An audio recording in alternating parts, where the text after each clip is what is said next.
Vitamin minerals এগুলো শরীরের জন্য খুব দরকারি, কিন্তু আজকে দুটো ভিটামিনের কথা বলবো। এই দুটো ভিটামিন কিন্তু সাফল্যের চাবিকাঠি, খুব ইম্পর্ট্যান্ট দুটো, এবং সেই সাথে মনেরও জন্য ভীষণ গুরুত্বপূর্ণ। দুটো ভিটামিন কি? এই দুটো ভিটামিন নিজেকেই ইনজেক্ট করতে হবে। এন ভিটামিন, ভিটামিন এন, আর ভিটামিন এসি। এন কি? ভিটামিন এন যেটা, তার মানে হচ্ছে সে নো।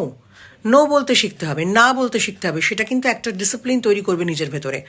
আর এই যে এন ভিটামিন, সেটা আপনাকে ভবিষ্যতে এগোতে সাহায্য করবে, আপনাকে অনেক বিপদ থেকে বাঁচাবে।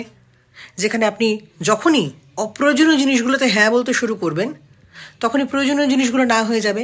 এই ভিটামিনটা ইনজেক্ট করলে সেটা উল্টো হবে। অপ্রয়োজনীয় জিনিসগুলোকে আপনি না বলবেন, তখন অটোমেটিক্যালি গুরুত্বপূর্ণ জিনিসগুলো হ্যাঁ হয়ে যাবে। সিম্পল কথা। আর নাম্বার 2, এসি ভিটামিন। সেটা কি?